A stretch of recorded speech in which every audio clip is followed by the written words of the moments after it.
de Weerselozeweg, de N737.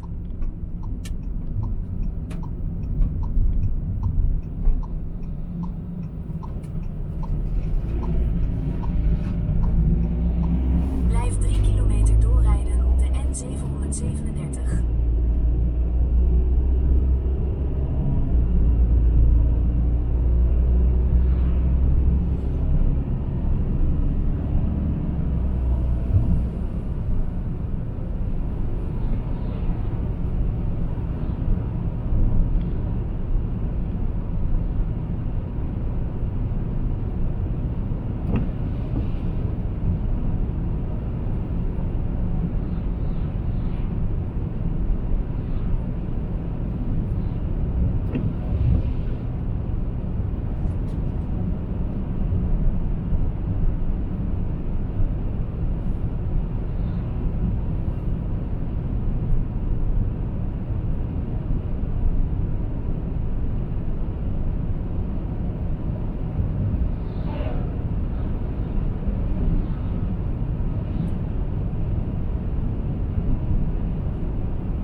Over 600 meter neem op de rotonde de tweede afslag naar de Vliegveldstraat, de N737.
Over 600 meter sla linksaf naar de Oldenzaalsestraat.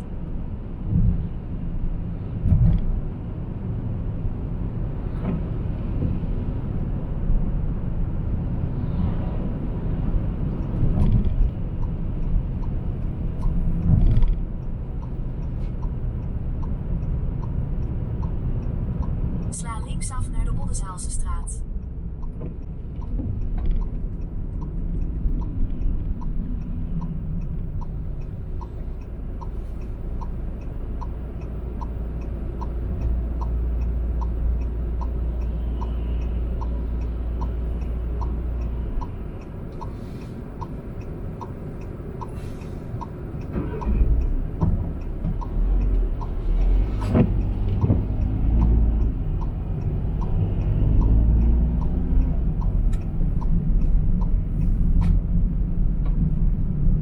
Over 400 meter ga bij de rotonde rechtdoor om op de Oldenzaalsestraat te blijven.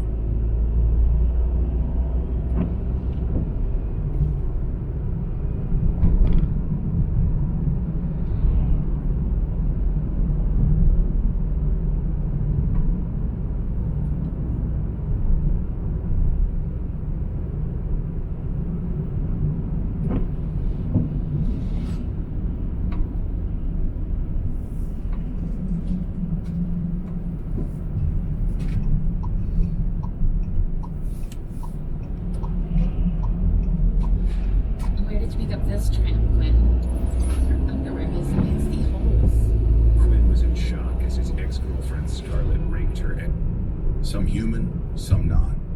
The battlefield stretched out before me like the shattered remains of a civilization no one would bother to remember. Fires flickered in the distance, turning the wreckage into a graveyard of steel and blood. And then there was her, Kelly. Over 400 meter, sla linksaf de oprit naar A1 op richting Hengelo, Almelo. Her violet eyes scanning the ruins like a predator considering its next meal. She was as still as a statue, her battle-worn armor gleaming beneath the dim light of the planet's fractured moon. Her blade, an elegant thing that hummed with plasma energy, was still ignited, casting a ghostly glow across her face. It was one thing to hear stories about the infamous Kelia. It was another thing entirely to stand in front of her, unarmed, and realize you had absolutely no idea whether she was going to run you through or let you keep breathing.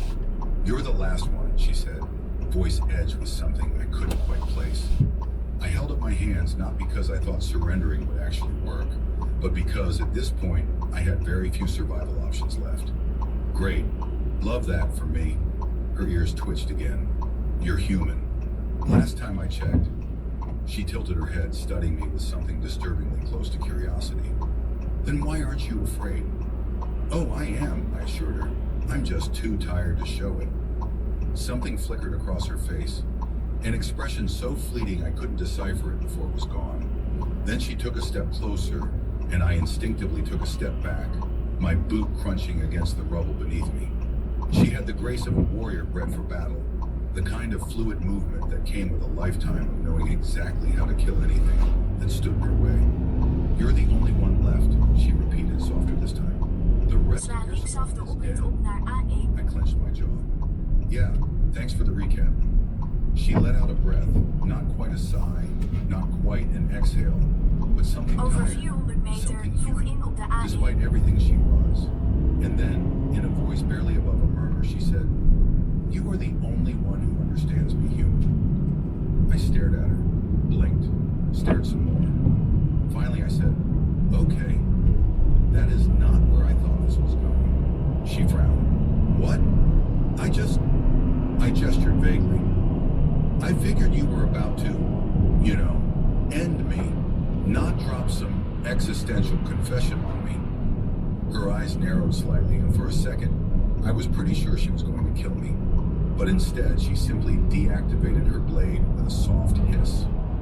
The battlefield around us was eerily quiet now, just the distant crackling of fire and the occasional creak of twisted metal. "I should kill you," she said, as if she were debating whether to order dessert at a restaurant. "Yeah, I'm not a huge fan of that plan." Her lips quirked, not quite a smirk, but close enough to make me nervous. "You're strange, human." "Thanks, I work hard at it." Another pause. Another moment where I tried to figure out if I was about to die. Then unexpectedly, she sighed. "Come with me," I blinked. "I'm sorry, what?" "You want to survive, don't you?" "Typically, yeah." "Then follow me," she said simply, already turning away, as if this was the most obvious thing in the world. I hesitated. It wasn't like I had a lot of choices. My ship was a smoldering wreck. My squad was gone, and the odds of surviving alone in enemy territory were roughly equivalent to the odds of a black hole not sucking up everything in its path. Still, following the infamous Kelia of the Varth felt like the kind of decision that ended with my body being dumped into deep space. "Where exactly are we going?" I asked as I jogged to catch up. "Away from here," she said cryptically. "Wow, super helpful." She shot me a sharp look, and I shut my mouth. The thing about Kelia, the thing that had made her a legend on both sides of the war, was that she didn't just win battles. She ended them, quickly, efficiently. This CEO had just gotten off work and was about to meet her future contract husband. As she got out of the car, she saw a broken man in military uniform standing at the hotel entrance. She mistakenly thought this was her contract husband, but she didn't. Quickly, efficiently. She was the kind of warrior whose name was spoken in hushed tones, the kind of enemy that made even the most hardened soldiers rethink their life choices.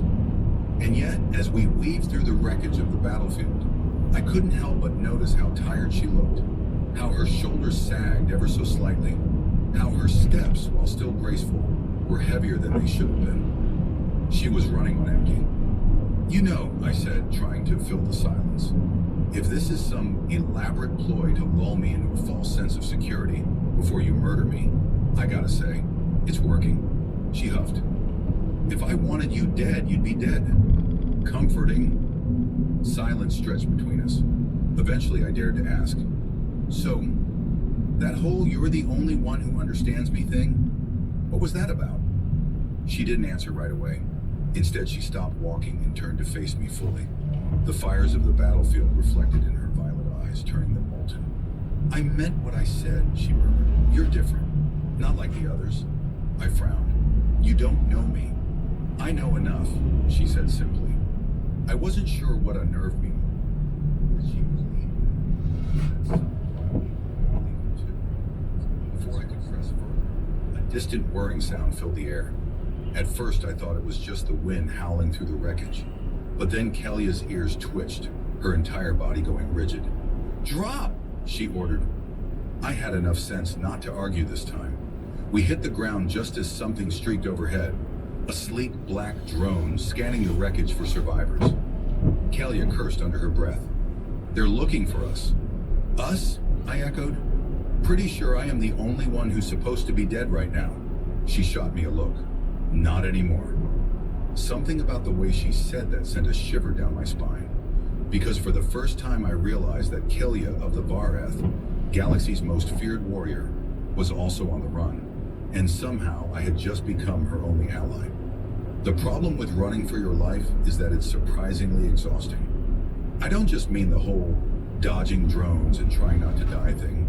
I mean everything. The running, the hiding, the constant anxiety of wondering whether you're about to step on something explosive.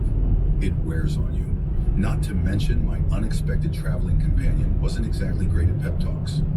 We need to move faster, Kellia muttered, her violet eyes scanning the ruins around us. Her long ears twitched like a sensor array, picking up on every distant noise. I had no idea how she wasn't completely winded. She hadn't so much as broken a sweat. Meanwhile, I was pretty sure my lungs were trying to leave my body out of protest. This is me moving faster, I wheezed. My cardio routine went out the airlock years ago. She gave me a look, half exasperated, half assessing. How are your people still in this war? Mostly luck, I admitted. That and a deep, burning desire to annoy literally everyone we meet. Kellia didn't smile, but I swore I saw the smallest flicker of amusement in her eyes. Unfortunately, I didn't have time to enjoy my minor victory because, at that exact moment, a bright red light cut through the smog-filled sky. A drone, searching, hunting. I barely had time to swear before Kellia grabbed my arm and yanked me into the wreckage of a downed ship. We pressed ourselves into the shadows, the metal around us still warm from recent fires. The drone hovered past, scanning the debris with an eerie mechanical hum. For a long, breathless moment, we stayed perfectly still, watching as its crimson sensor light flicked across the battlefield. Then finally it moved on. I let out a slow, controlled exhale. Okay, love that. That was great. Let's never do that again. Kellia released my arm, her grip lingering just a second longer than necessary. They're tightening their search grid. We don't have much time before they start finding bodies. Finding our bodies, you mean? I muttered. That's a little more personal. She ignored that, peering out from behind our cover. We need to find transport. Agreed, because I don't think my boots are rated for forever travel. She glanced down at my scuffed, battered military-grade boots, then at her own sleek alien armor. I couldn't be sure, but I think she was judging me. Finally, she nodded toward the horizon. There's an old supply outpost near the canyon ridge. If the war hasn't completely gutted it, we might find something functional. Define functional, I said warily, as in, it moves. Great. Love that confidence. She turned, already moving, expecting me to follow. Which of course I did, because what else was I supposed to do? Politely tell her I had other plans? We moved quickly, keeping low to the ground. The battlefield stretched around us in eerie silence, broken only by the distant sound of dying machinery and the occasional burst of static from long-dead radios. The sky above was a sickly gray, the air thick with the scent of scorched metal and burnt fuel. This planet, whatever it had been before the war, wasn't going to survive much longer. We walked in silence for a while, Then, because I apparently couldn't help myself, I asked, "So, Kelia, do you, often tell random humans that they understand you? Or am I just special?" She didn't slow down, didn't even look at me. But I did see the slightest twitch of her long ears. "I was tired," she said simply. I raised an eyebrow. "That's your excuse?" "It's not an excuse," she said, still not looking at me. "It's a fact." For a while, I thought that was all she was going to say. But then after a long pause, she added, "You asked if I often say things like that to humans? The answer is no." She stared at the letter in her hand. Her hand was shaking so badly as she looked down at it. It had been 6 long years since she had fled. The answer is no. There was something strange in her voice, something I couldn't quite pin down. "I guess I should be honored then," I said. She made a quiet noise, almost like a huff of air. "You should be concerned." Before I could ask what that was supposed to mean, we reached the edge of the canyon ridge. Below us, nestled against the jagged rocks, was the outpost, or what was left of it. The structure had seen better days. Its metal walls were scorched and dented. Half of its roof had caved in, and there were clear signs that someone, probably scavengers, had already picked it over. But the landing pad, that was still mostly intact. And on that landing pad sat an old battered ship. It was ugly, rusted, looked like it might explode if you sneezed too hard. But it was a ship. Kelia studied it for a long moment, then glanced at me. "You any good at piloting?" "I mean, define good." She started walking toward the ship. "Wait, that wasn't an answer," I hissed, scrambling after her. We approached cautiously, keeping close to the shadows. The outpost was too quiet. No movement, no signs of life. And that's when I noticed the bodies. A handful of them, scattered near the entrance. Scavengers, judging by their gear. Their weapons were still clutched in cold fingers, their faces frozen in expressions of shock. I swallowed hard. "Okay, so, maybe the ship isn't unoccupied." Kelia's expression didn't change. "Stay behind me. You do realize I was going to do that anyway, right?" She didn't answer, just drew her weapon and stepped forward. The ship's ramp was partially open, its interior dark. She gestured for me to cover her as she moved inside, which was hilarious because I was still unarmed, but sure. Moral support. I was great at moral support. The interior of the ship was worse than I expected. Panels had been torn open, wires were exposed, and there was a distinct smell of something burning. Not ideal. But then Kelia spotted the controls. She moved to them, fingers trailing over the battered console. After a moment, the screen flickered to life. "It still works," she murmured. I let out a breath. "Okay, that's shockingly good news." She turned to me, eyes sharp. "Then let's not waste time." I hesitated, staring at her. She was really doing this. Taking a ship, taking me with her. And for the first time since this whole disaster started, I realized that whatever was happening here, whatever this was between us, was bigger than just survival. I was officially in way over my head. The ship rattled like an old tin can in a hurricane. I clutched the armrests of my seat and tried very, very hard not to say anything that might distract the person currently keeping us from plummeting to our fiery deaths. "Is it supposed to sound like that?" I asked finally, as another whirring groan shuddered through the hull. Kelia, seated at the pilot's controls, didn't look up. "The ship is operational. Complaints are unnecessary." "Operational and falling apart aren't mutually exclusive," I muttered. "I feel like we should have a third option here." She flicked a switch and the ship gave a noise that could only be described as a wheeze. "Stop talking," she said. "Sure, yeah, no problem," I agreed. "Just gonna sit here and accept my fate in absolute silence." The ship bucked as we broke through the lower atmosphere. Heat shimmered across the viewport, and for a moment, I really did wonder if we were about to become a new crater on the surface of this already war-torn planet. Then suddenly, the turbulence stopped. The roar of the ship's thrusters smoothed into a steady hum, and the darkness of space opened up around us. Kelia exhaled through her nose, adjusting the controls with smooth, practiced movements. "We are clear." I unclenched my fingers from the armrests. "Huh, see? That wasn't terrifying at all." Kelia didn't even glance at me. "You were making noises." I frowned. What kind of noises? She was silent for a moment, then flatly. Small, distressed human noises. I groaned and leaned back in my seat. Great, that's just what my self-esteem needed. Kelly ignored me, her focus already on the nav system. The old ship had a basic star chart, but half the routes were outdated, and the fuel readings were questionable at best. I cleared my throat. So, do we actually have a destination? Or are we just flying into the void and hoping for the best? Kelly's fingers paused over the controls. Then slowly she turned to look at me. I assumed you had a plan, she said. I blinked. Why the hell would you assume that?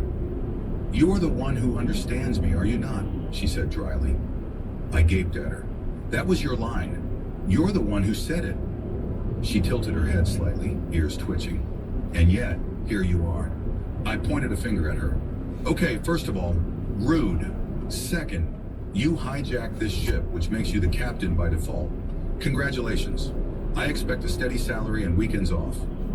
Kelly didn't react, but after a pause, she turned back to the console and tapped in a series of coordinates. The screen flickered, and a new path lit up across the star chart. We need to resupply, she said. There is a neutral trading station in the outer rings of the Persid cluster. We will go there. I frowned. Neutral station? You sure about that? Because I don't know if you noticed, but you're kind of, famous. Kelly's expression remained unreadable. I have contacts. I let out a slow breath. Right. Of course you do. Because why wouldn't the galaxy's most dangerous warrior have a bunch of convenient contacts? She glanced at me just briefly. Would you rather try our luck on a military-controlled world? I immediately threw my hands up. Nope. Neutral station sounds great. Love a good neutral station. She nodded, satisfied, and locked in the course. As the ship's autopilot engaged, the worn-out vessel lurched forward, aligning itself with the distant stars. The hum of the engines settled into something almost peaceful, and for the first time since this whole mess started, I let myself relax. Just a little. The silence stretched between us. Not awkward exactly. Just there. So, I said finally, this is the part where we bond, right? Kelly gave me a blank look. You know, I continued, long journey through space, just the two of us. This is usually where people start sharing deep, meaningful conversations about their tragic past. Kelly's expression didn't change. I raised an eyebrow. Nothing? No dramatic backstory? I was raised for war, she said simply. Trained from childhood. Fought my first battle before I had seen a full cycle of my homeworld's moons. I blinked. Okay, so that's pretty tragic. She shrugged. It is what it is. I drummed my fingers against my armrest. All right, follow-up question. Ever do anything not related to war? Her ears twitched slightly. I read. That caught me off guard. Wait, seriously? Kelia's gaze flicked to me, like she wasn't sure why that of all things surprised me. Yes. I leaned forward. Meer dan 20.000 online gokkers hebben zich aangemeld bij gokverliesterug.nl om hun nette gok... Yes. I leaned forward. Okay, what do you read? Like ancient battle strategies? Tactical manuals? She hesitated, just slightly. Some, she admitted. I squinted at her. That sounded suspicious. Another pause. Then so quiet I almost didn't hear it. Poetry. I stared at her. She looked away as if regretting answering it all. Oh my God, I whispered. You're secretly a poetry nerd. Kelia scowled. It is a cultural art form. Many of my people study it. I grinned. Yeah, sure. Poetry. She shot me a glare that could have melted steel. I held up my hand, still grinning. Hey, no judgment. I just didn't peg you as the romantic verse type. I did not say it was We romantic. zijn verder She in de ja-aanafsluitingen. So, it is romantic? Kelly turned back to the console. I regret speaking. I laughed, leaning back in my seat. Nah, you're stuck with me now, warrior poet. She didn't respond. But as the ship hurtled through the void, I swore I saw the smallest, tiniest hint of a smile tug at the corner of her mouth. And for the first time since this whole mess started, I thought, maybe, just maybe, this whole accidental alliance thing wasn't going to be so bad after all. The trading station was exactly what you'd expect from a place that called itself neutral, which was to say it was a lawless, barely held together mess of metal platforms, flickering neon signs, and an overwhelming smell of something that I could only describe as fried despair. The Persid Cluster's infamous Outpost 11 wasn't so much a station as it was an accident that refused to die. Built from old mining rigs and abandoned warships, it clung to the edge of a dying star system like some kind of stubborn space barnacle, attracting smugglers, mercenaries, and traders who all shared one thing in common. They weren't particularly welcome anywhere else, so naturally Kelia walked in like she owned the place. Her long ears twitched as we stepped up to the main concourse, eyes scanning the crowd with sharp precision. She was trying to look casual, but it was kind of difficult when she radiated the exact same energy as an apex predator walking into a petting zoo. I tried to keep up, tugging my jacket tighter around me. So when you said you had contacts here, did you mean Over the 2 kind that won't shoot us kilometer on volgen sight? 2 rechte rijstroken bij Kelly het didn't slow her knooppunt pace. Azelo om de I borden meant the A1 kind that E30 will listen richting before Amsterdam deciding whether to shoot deventer te us. volgen. Oh, fantastic. Love that. We wove through the crowd, passing vendors, selling everything from stolen military tech to food that may or may not have once been classified as alive. The neon-lit signs overhead flickered between a dozen different alien languages, advertising services that range from legitimate repairs to, well, things I wasn't about to ask about. Kelia finally stopped outside a small, rusted shop wedged between two larger structures. The sign above the door read, Faro's Parts and Provisions in a flickering, half-broken script. This is it, she said. I eyed the shop.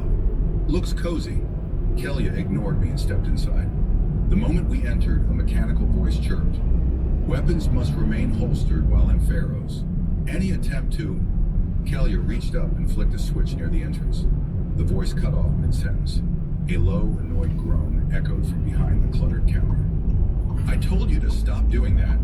The shop's owner, a short, stout alien with 4 arms and the temperament of an overworked bartender, leaned over his counter and squinted at us. His skin was a mottled shade of blue-green, and he had the kind of face that suggested he had long since stopped caring about anything. Kelia, he grumbled, you're supposed to be dead. Kelia crossed her arms. Disappointed? Vero snorted. Not in the slightest. Just means I owe someone 50 credits. He leaned forward, squinting at me. And who's this? Your new pet? I placed a hand over my heart. Wow. Love the warm welcome. Kelia ignored both of us. We need supplies, fuel, rations, and a replacement for the ship's primary stabilizer. Pharaoh whistled. Sounds like you're holding that thing together with sheer determination. It flies. For now. Kelia gave him a look. Can you help us or not? Pharaoh sighed and rubbed his forehead with one of his 4 hands. I've got the rations. The fuel's expensive, but I can get it. The stabilizer might be trickier. Kelia's eyes narrowed. Meaning, the only one I've got in stock is already spoken for. I groaned. Let me guess. You could sell it to us for a small additional fee? Jij ziet mij misschien 100 keer per dag en ik wil je hier zonder iets te verkopen gewoon even uitleggen. Small additional fee? Pharaoh grinned, sharp teeth flashing. See? I like this one. Kelia did not look amused. I leaned against the counter. All right, Pharaoh. What's it gonna take? The little alien tapped his fingers against the surface, considering. Tell you what, there's a guy down in the lower levels. Calls himself Nax. Over 600 meter volgt de 2 rechte You get my credits rijstroken from bij het him, knooppunt and the Azelo om de stabilizer's borden yours. A1 I E30 richting exhaled Amsterdam slowly. deventer te That volgen. sounds like a great way to get stabbed. Pharaoh shrugged. Only if you're bad at it. I looked at Kelia. This is the part where you say we're not doing this and you magically find a better plan, right? Volg de 2 Kelly was rechte already turning rijstroken toward bij the het door. knooppunt Azelo Let's go. om de borden A1 richting Unbelievable, I Amsterdam te muttered, volgen. following after her.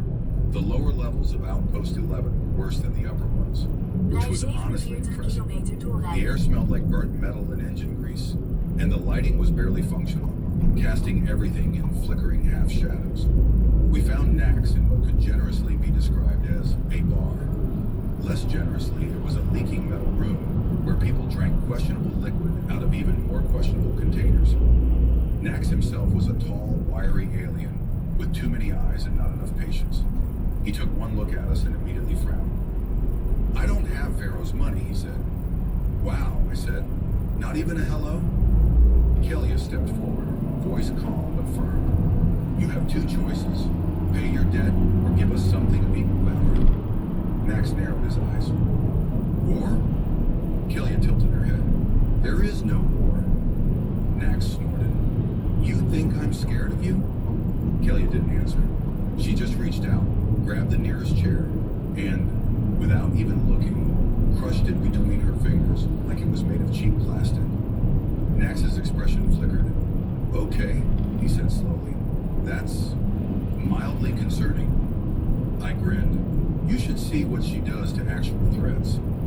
Nax muttered something under his breath, then reached into his jacket and tossed a small data chip to the table. "Fine, there. Transfer key. It's all I've got." Kelia picked it up, examined it, then nodded. "Good choice." Nax scowled. Yeah, get out of here." We didn't need to be told twice. Farah was waiting when we got back. He scanned the chip, grinned, and tossed the stabilizer over the counter. "Pleasure doing business." Kelia grabbed the part, nodding once. "We are leaving." I exhaled. Finally. As we stepped back onto the station's main level, I shot Kelia a sideways glance. "You really crushed that chair just for intimidation." She didn't answer. I frowned. "Wait, did you not know it was that fragile?" Still, she said nothing. I stared at her. Finally, she muttered. "It was poorly constructed." I snorted. "Unbelievable." She kept walking, and despite everything, I found myself smiling as I followed her.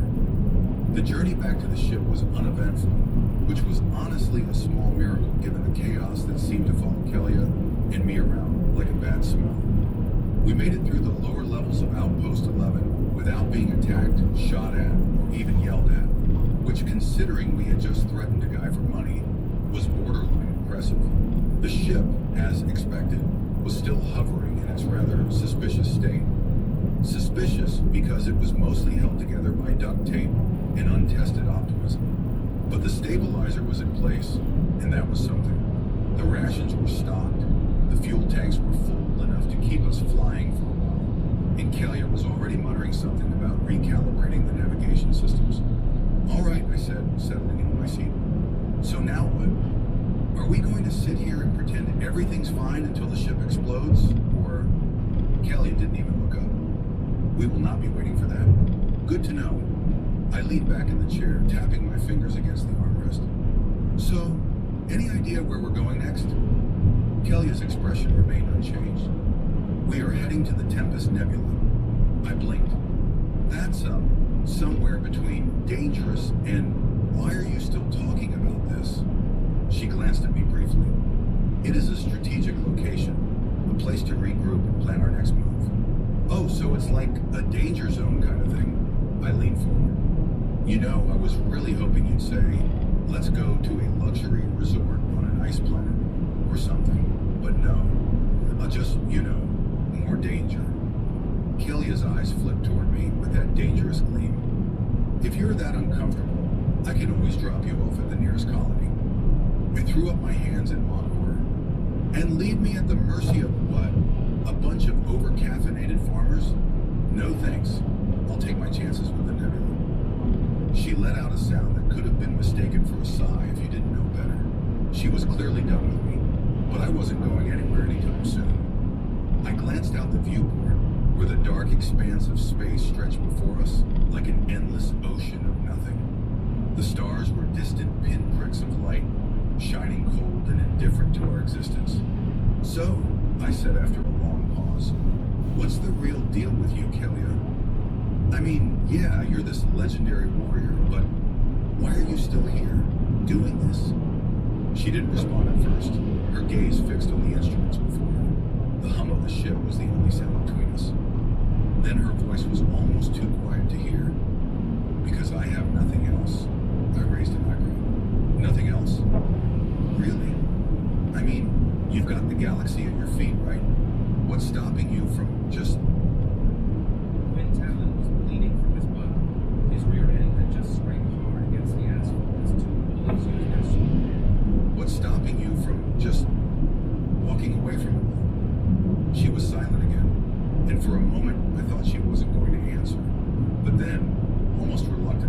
she spoke. You think it's that simple? Her voice was a little rougher now, a little softer, like she wasn't sure whether to be vulnerable or annoyed. I leaned forward.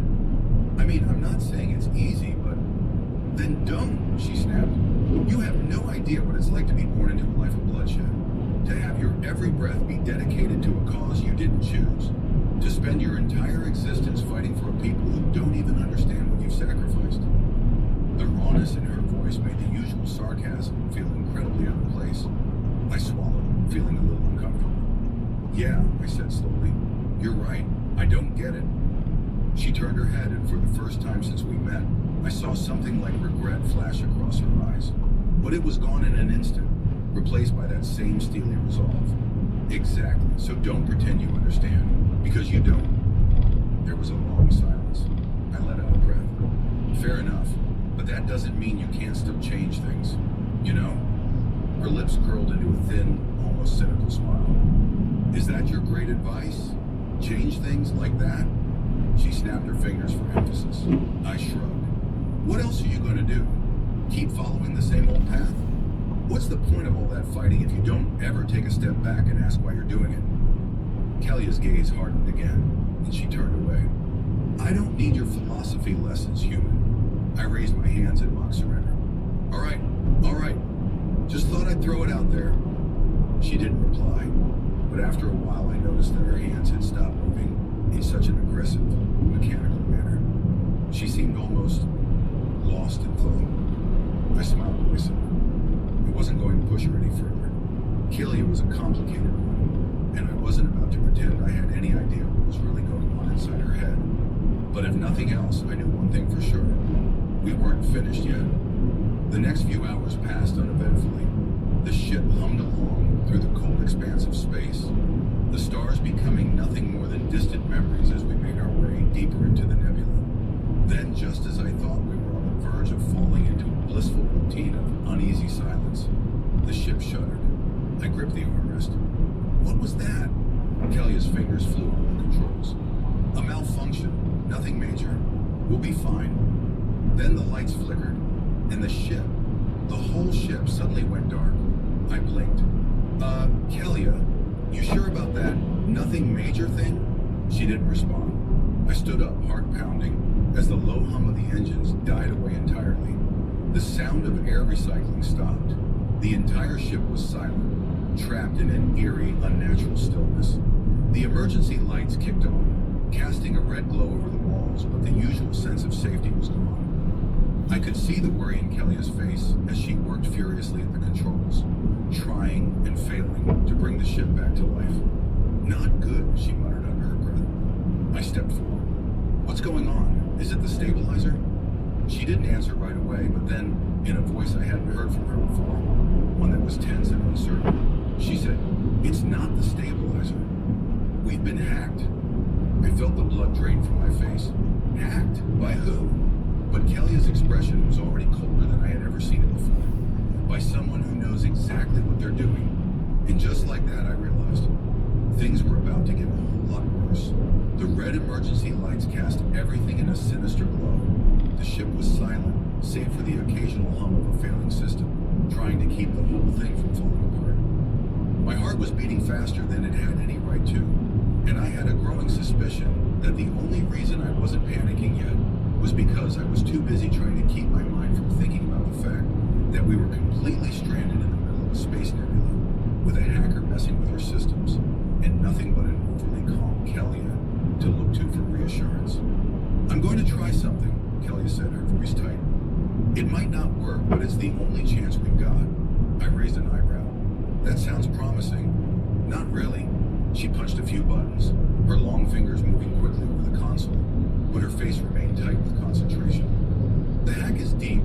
Whoever did this knows their stuff. If I try to reverse the hack, it might send us spiraling. Great. I leaned against the wall, folding my arms.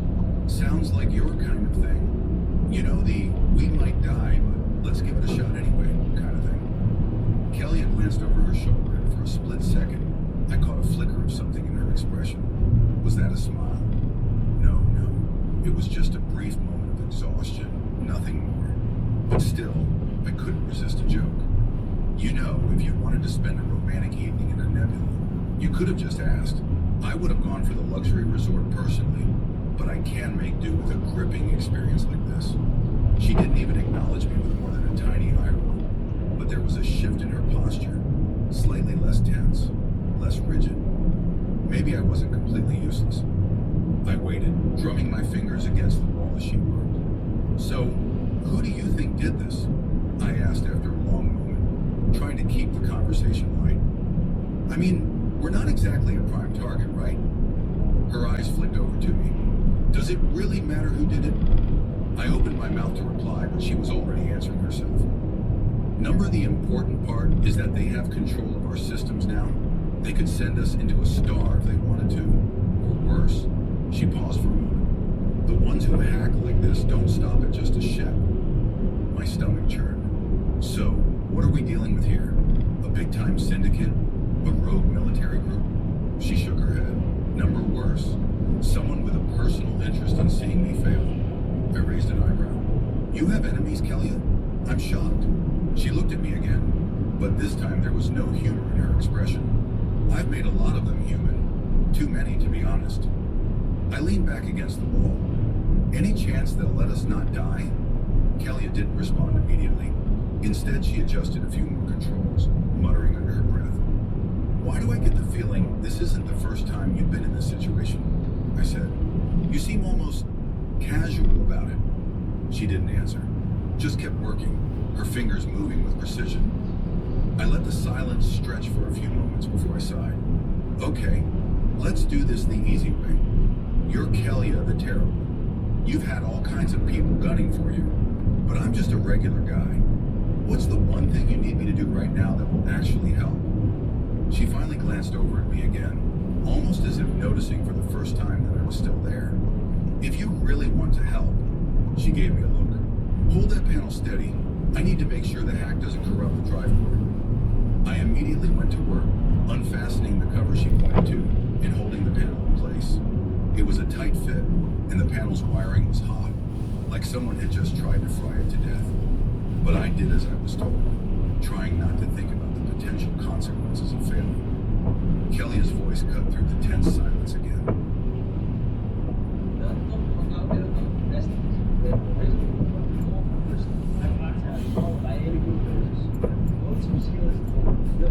Tense silence again. And if you start thinking about how much this is probably a bad idea, then you're definitely not helping. Right. No pressure. I adjusted my grip, pushing back thoughts of what might happen if I slipped. Another moment passed, and I couldn't help but glance at her as she typed furiously. You're really good at this, I said, genuinely impressed despite myself. Kelly didn't look up. I've had a lot of practice, I nodded. Wouldn't have pegged you as a computer whiz, though. You don't exactly give off the I spend my free time programming vibe. She shot me a look. The universe doesn't give you a choice. You either learn to do this, or you die. I raised my hands. Fair enough. Just know that if you make it out of here, I'm definitely taking you to that luxury resort. She smirked briefly but said nothing else. And for a long moment, the only sound was the clicking of keys and the occasional beat from the ship's systems.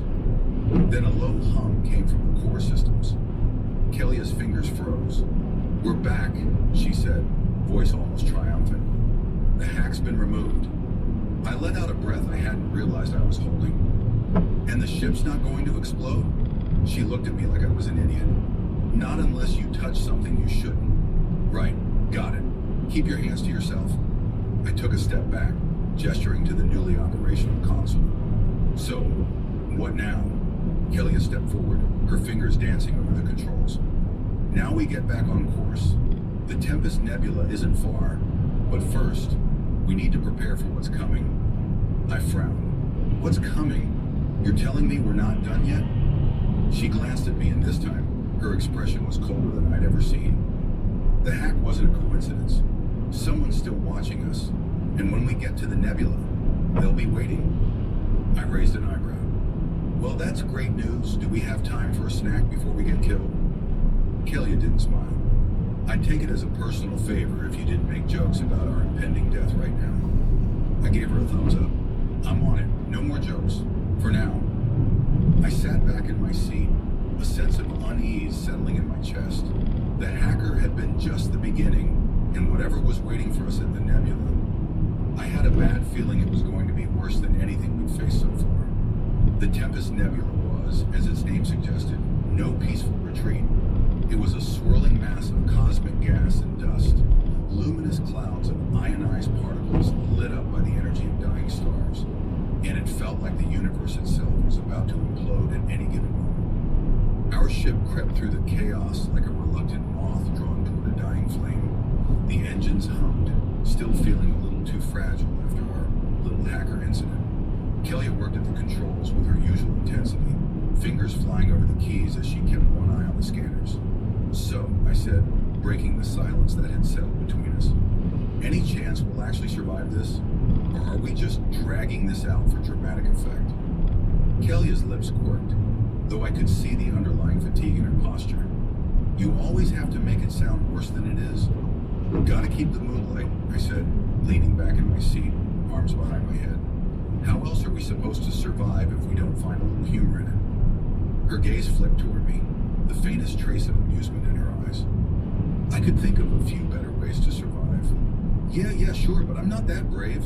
She didn't respond, but she didn't have to. Her eyes were fixed on the monitors as she navigated the dense nebula, clearly searching for something. I could feel it, the tension in the air, thick like smoke. Whatever was out there, waiting for us, had been lying in wait for far too long, and Kelly knew it. We had been through a lot together in the past few weeks, dodging bounty hunters, fixing broken technology, sharing stories and insults that didn't quite mask the growing bond between us. But none of that felt relevant now. Not when we were headed straight for a storm we couldn't see, but we knew was coming. We'll be fine, I said, offering a grin that was a little more strained than I intended. We've survived everything else so far. What's one more battle? Kelly didn't answer.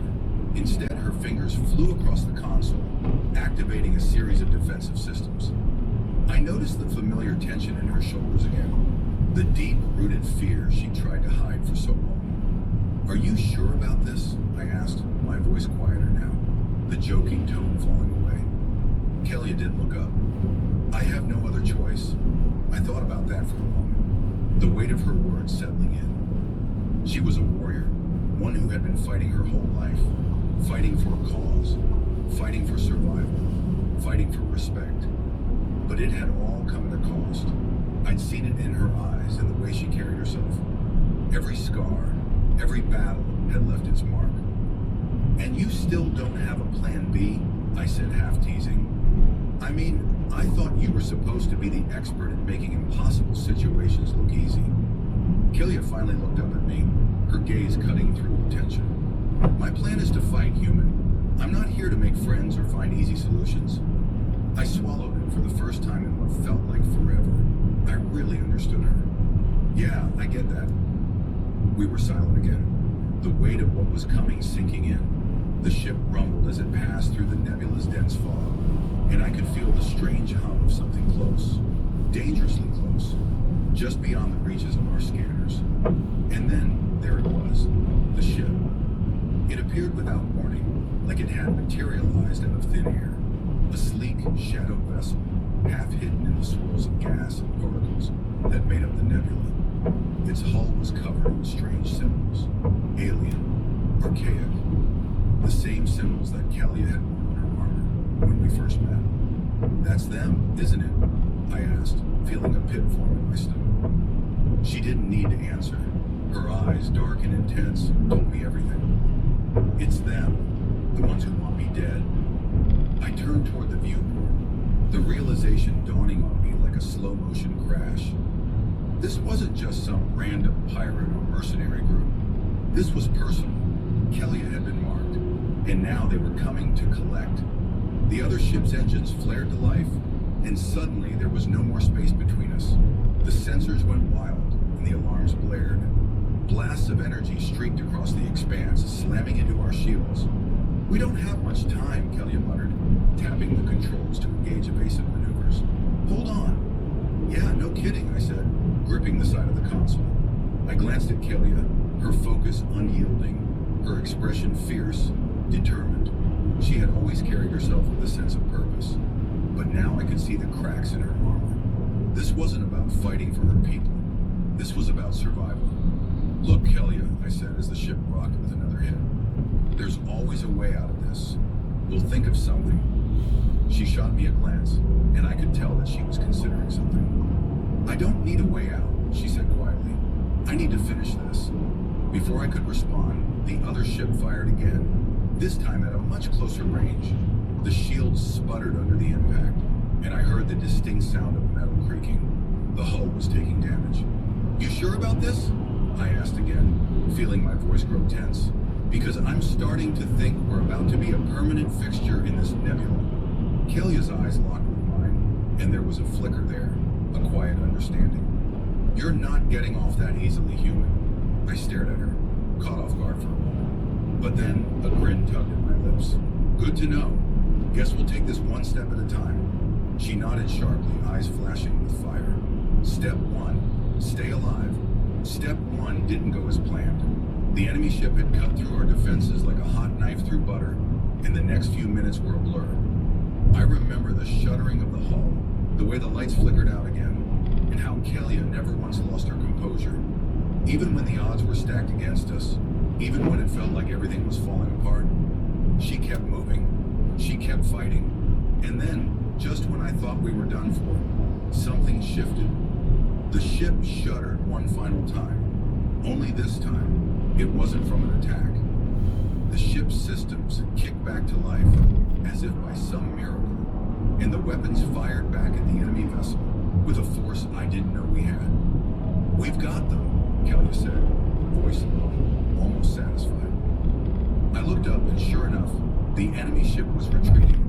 Their shields were down, their engines sputtering. Kelia exhaled slowly, as though she hadn't realized she'd been holding her breath. That was too close. I let out a breath of my own, half laughing in relief. Well, that was fun. I almost had time to miss that giant space cloud of doom. Kelia shot me a look. Not funny. I grinned, leaning back in my seat. Right, got it. No jokes. But hey, we survived. The tension in the air had lifted, but it was replaced with something quieter, something unspoken. Kelia had done it. She'd survived the odds, and somehow so had I. As the stars stretched out before us once more, the ship steady and the danger finally passed, I realized something. For all her strength, for all the battles she'd fought, Kelia wasn't as invincible as I had once thought. She had her flaws, her weaknesses, but that was okay. We had made it through this, together, and in the end, that was enough. So, I said, breaking the silence, how about that luxury resort then? Kelia's lips quirked, and I swear I saw a hint of a smile. You're impossible. Yeah, but you're stuck with me now. And for the first time in a long while, I didn't mind one bit.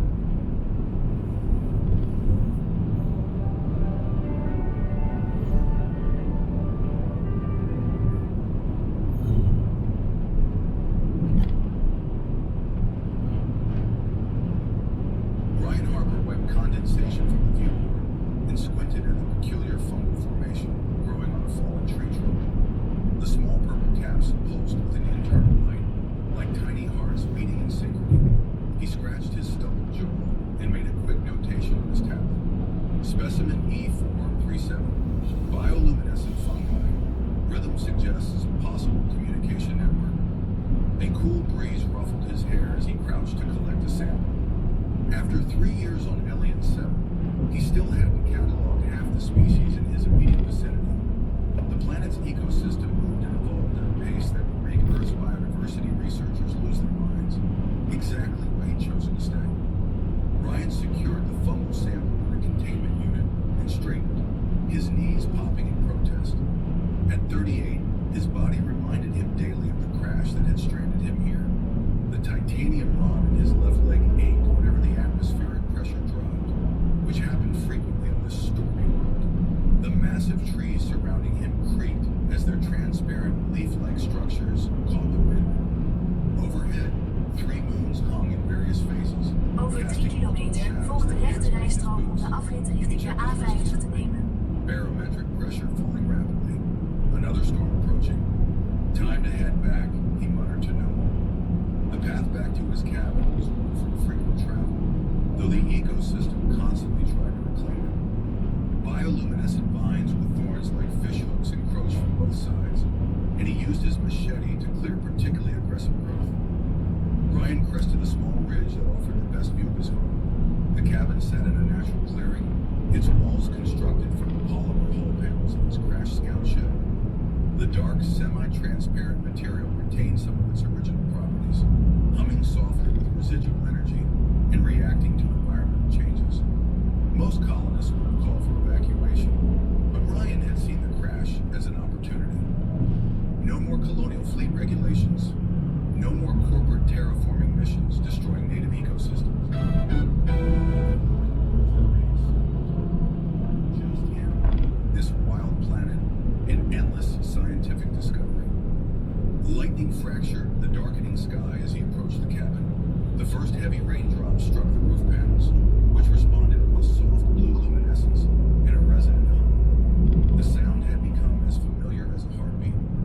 Inside, Ryan activated the small power generator, another salvage from his ship, and the interior lights flickered to life. The single room served multiple functions. Laboratory, living room, Over 600 meter volgt de rechte rijstrook om de afrit richting de A50 te specimen nemen. containers lined the walls, each labeled and cataloged in his database. A small cot occupied one corner, while his makeshift lab dominated the opposite side. The storm intensified, transitioning to the peculiar purple downpour. Volg de rechte rijstrook om de afrit richting de The A50 rain te nemen. contained trace minerals that turned into lavender, bathing the world outside in an eerie glow. Wind howled through the Blijf forest, 2 kilometer making the doorrijden. transparent petals of the giant trees shimmer and dance, creating an otherworldly light show. Ryan placed his new samples in a containment unit and began the evening's analysis ritual. He just activated the molecular scanner when a noise cut through the storm's rumble. A pounding at his door. He froze. In 3 years, no one had ever knocked. The nearest colonial outpost was 200 kilometers away, and the indigenous species avoided his territory after he'd established clear boundaries. The pounding came again, more urgent this time. Ryan reached for the plasma pistol mounted on the wall. After checking its charge, he approached the door cautiously and activated the tactical scanner he'd rigged from ship components. The small screen revealed a human Over 600 meter volgt de definitely tweede rechte rijstrook om schuin rechtsaf te slaan via de verbindingsweg naar de A50. She swayed slightly, one arm braced against the doorframe. Hello. The voice was distinctly feminine, accented but understandable. Volg de Please, is 2 anyone rechte there? rijstroken om I need schuin help. rechtsaf te slaan via de verbindingsweg naar de A50 en volg de 2 linker rijstroken om de verbindingsweg A50 te nemen. But it hadn't dulled his survival instincts.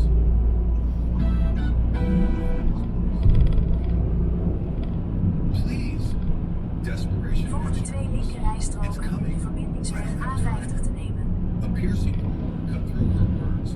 A sound so primal and alien that the hair on Ryan's neck Blijf stood on 23 end. kilometer The woman's doorrijden om thermal de signature A50. showed a spike in her heart rate. Let me in. I beg you.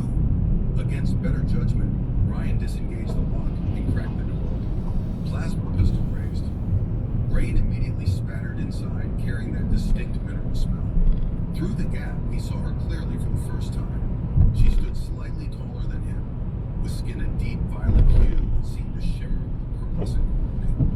Long, rose-colored hair hung in wet tangles around a face that was alien, yet eerily beautiful. Her features were sharp but delicate.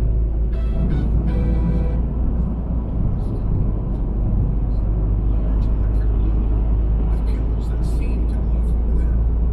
She wore a torn jumpsuit of some translucent material that clung to her athletic frame, revealing curves that momentarily distracted him before his training kicked back in.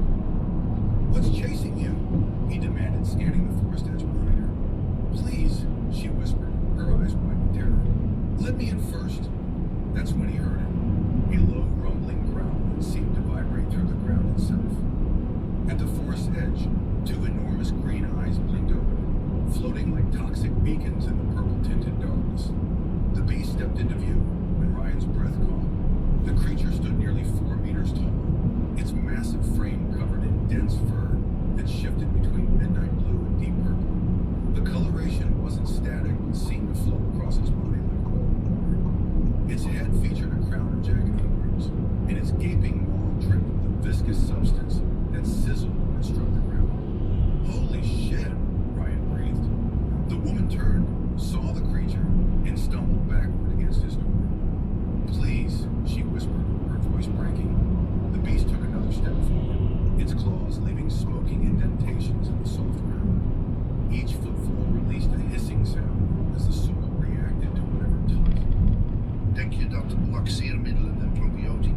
bewijsvertering blijvend zullen helpen.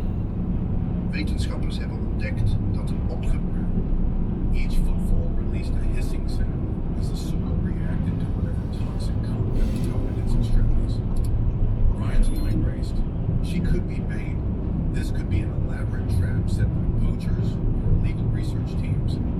He'd seen enough corporate hunting expeditions around the world to know they were.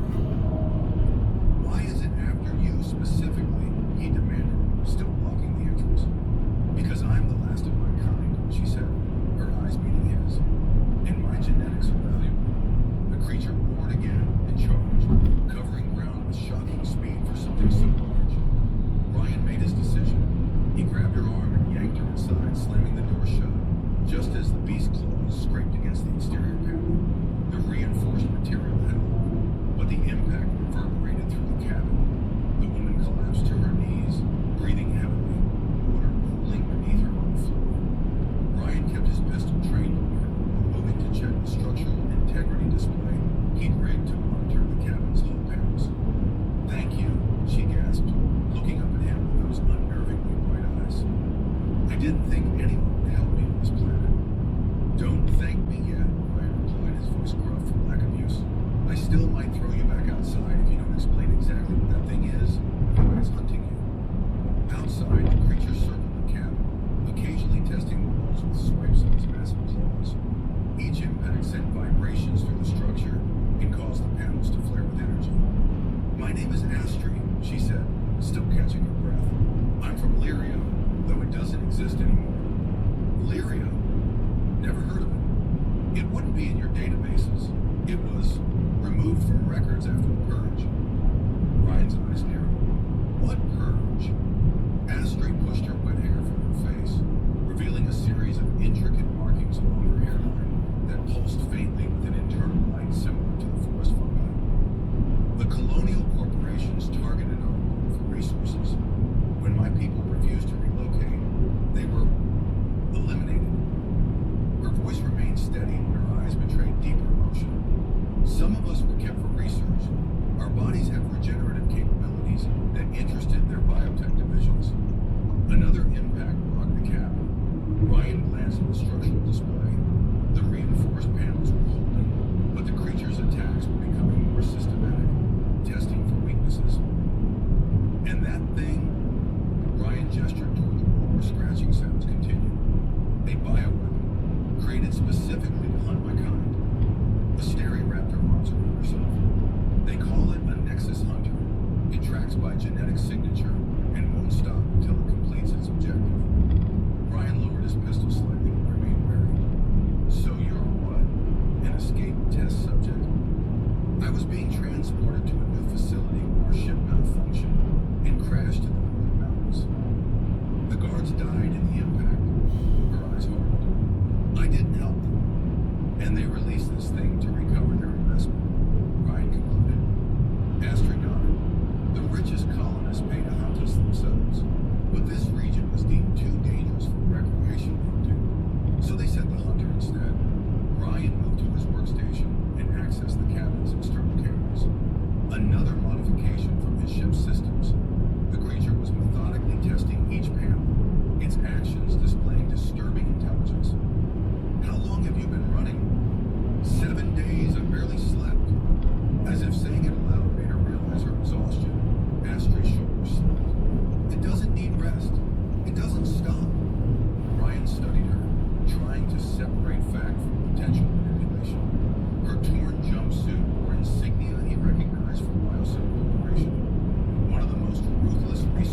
monster, but better than nothing. Thank you.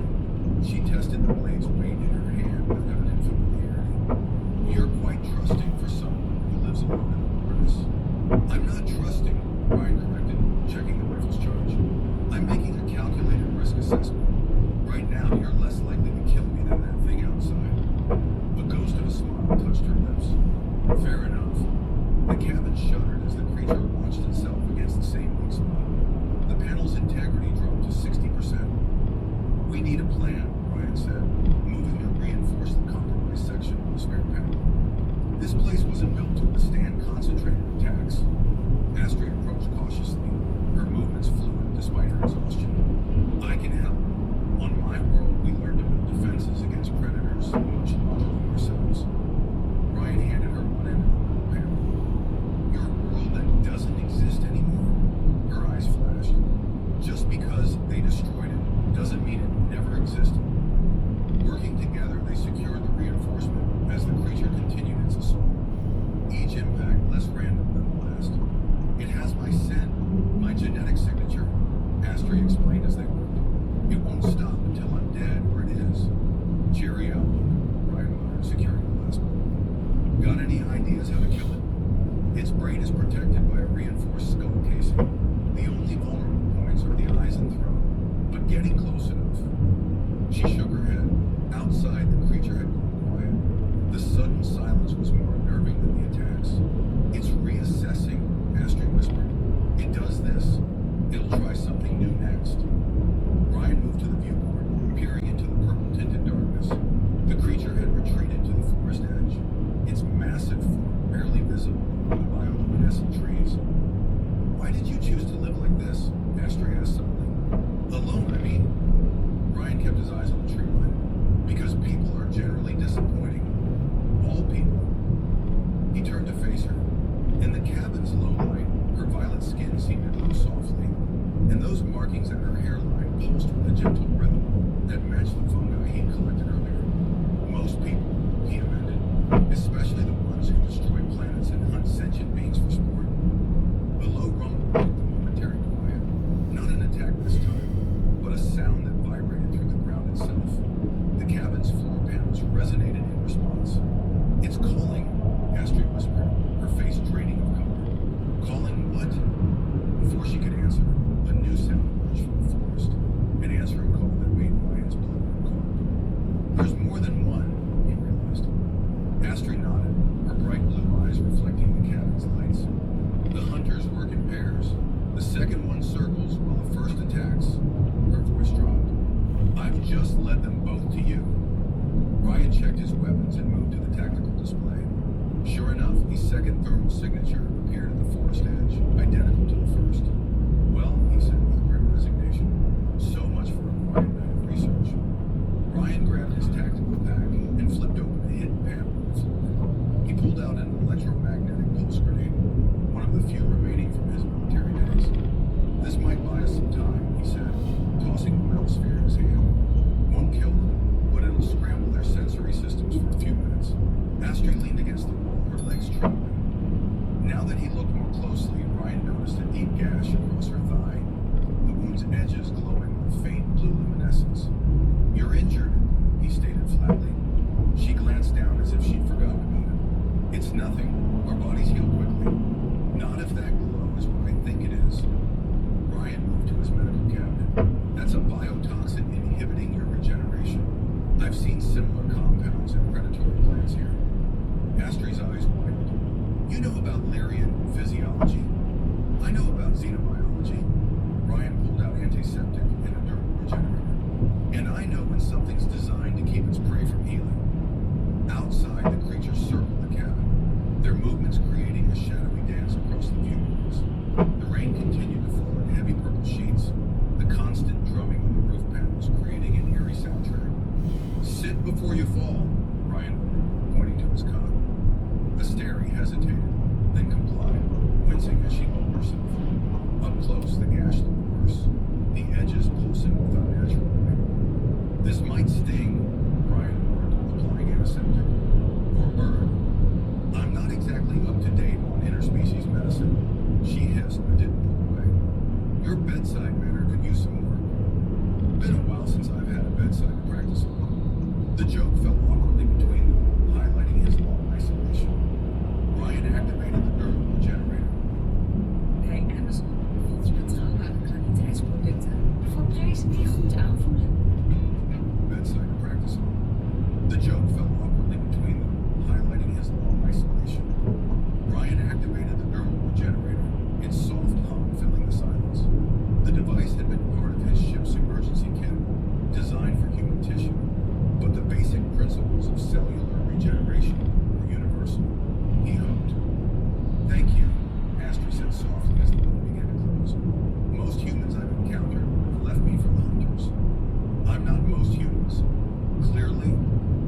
Blijf 6 kilometer doorrijden op de A12. 7 days on the run doesn't leave much time for meals. As she ate, Ryan noticed the bare hands trembled slightly, not just from fear, but from exhaustion. The realization that she hadn't slept in a week made him reassess her condition. Even with superior physiology, she was running on fumes.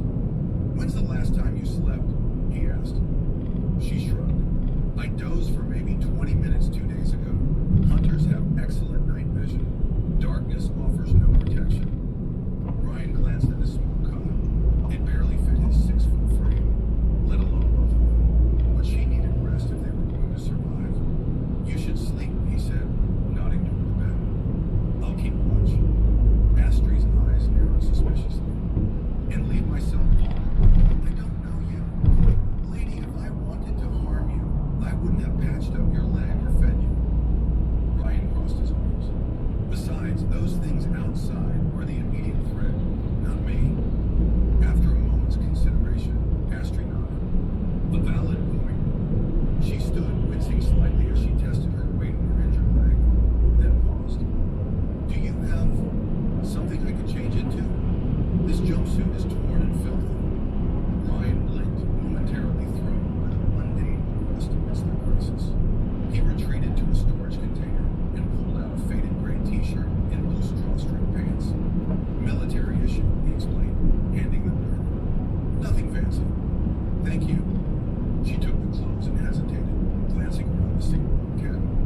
Is Over there 3 somewhere I kilometer can... volgden 2 rechte rijstroken bij het knooppunt Grijshoort op de Noorden A50 richting Rotterdam, Eindhoven He te heard the volgen. soft rustle of fabric as she changed, trying not to think about the violent skin blowing undressing her feet away. 3 years of isolation had certainly not diminished certain basic responses, and he focused intently on the tactical display showing the hunter's positions. You can turn around now, Astrid said after a moment. Ryan turned to find her drowning in his shirt, which hung to mid-thigh on her tall frame. The pants were cinched tightly at her waist. Despite the oversized clothing, she maintained a strange dignity. Better? He asked. Much. She ran a hand through her tangled pink hair. It smells clean. High praise for bachelor laundry. The ghost of a smile touched her lips before she moved to the cot and sat down wearily. What's your plan if they breach the cabin? Ryan patted his plasma rifle. Plan A is don't let them breach the cabin. He checked the EMP grenades charge. Plan B is run like hell through the service tunnel I dug as an emergency exit. Asteri's eyebrows raised. You've thought of everything.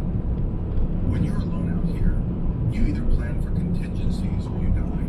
He shrugged. I prefer living. Outside, the hunters had gone eerily quiet again. The tactical display showed them retreating to the forest edge. They're regrouping, Astrid said. Tension had Over 800 meter volgden 2 rechte rijstroken bij het knooppunt Grijshoort op de Noorden A50 richting Rotterdam, Ryan Eindhoven pulled te up schematics volgen. on his tablet. Get some sleep. I'll wake you if anything changes. Astrid laid down hesitantly, her eyes still on him. Why are you helping me? You've been alone by choice for years. I've brought danger to your doorstep. Ryan considered the question. Volgden 2 rechte rijstroken bij het knooppunt Grijshoort op de Noorden A50 richting Rotterdam te shattered volgen. in an instant. By all logic, he should have kept his door shut. Let's Blijf just say I 22 have issues kilometer with doorrijden. corporations that hunt people for sport, he finally answered. Plus, my social capital was pretty empty. That earned a genuine laugh from her. A sound so unexpected it momentarily distracted him from their dire situation. You're funny, she observed. I wouldn't have expected that from someone who chose solitude. Being alone doesn't mean I forgot how to crack a joke. Ryan checked the perimeter sensors again. It just means nobody's around to groan at them. Astrid settled into the cot, her blue eyes heavy with exhaustion. Well, I'm around now, and I didn't groan. Give it time, Ryan replied. My material gets worse. He watched as her eyes finally closed, her breathing gradually slowing. Even in sleep, she maintained a certain tension, the vigilance of prey that has been hunted too long. Ryan turned back to his instruments, mind racing through offensive options. The obvious solution was to give her up, send her back into the forest, and save himself. The logical choice, the survival choice. He dismissed it immediately. Hours passed. The storm intensified, rain hammering against the cabin with percussive force. The hunters remained at the forest edge, occasionally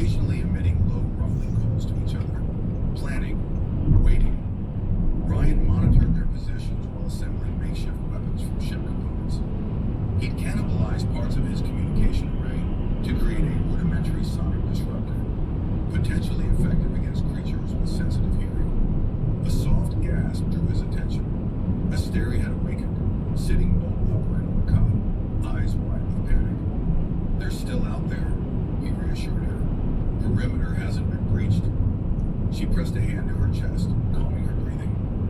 How long was I asleep? About 4 hours. Ryan nodded to the viewport, where dawn had begun to lighten the sky. Storms letting up. Astrid pushed herself up, moving with more grace now that she'd rested. The shirt hung over one shoulder, revealing more of her violet skin with its subtle pearlescent quality. You should have woken me sooner, she said, joining him at the workbench. What are you building? Sonic disruptor. Might disorient them long enough for a clean shot. He pointed to the schematic. But I need a better power coupling. Astrid studied the design, then reached for a discarded circuit board. The oscillation frequency is wrong. Hunters have adapted hearing. Try this instead. Her fingers moved deftly across the components, rerouting connections with surprising skill. Ryan watched, impressed despite himself. You know your way around tech, he observed. My people were scientists before we were specimens. Her tone held an edge of bitterness. The corporations valued our knowledge before they valued our DNA. What happened? To your world, I mean. Asteri's hand still. Biosyn discovered our regenerative capabilities during a routine survey. When our leaders refused to submit to research programs, they manufactured a pandemic that targeted our genetic structure. Within a year, 90% of my people were dead. The survivors were rounded up for humanitarian evacuation. Her voice hardened. None of us realized evacuation meant laboratories. Ryan's jaw tightened. He'd seen enough corporate atrocities during his time in the colonial fleet to know her story wasn't unique. That's why I left, he said quietly. The fleet became corporate enforcers, not explorers. My last mission was supposed to be evacuating indigenous people from the mining zone. Turned out we were clearing them for extermination. He checked her power coupling. I crashed my ship deliberately, faked my death. Asteri studied him with new interest. A man of principle. A man tired of being complicit, Ryan corrected, uncomfortable with the admiration in her gaze. Hand me that calibrator.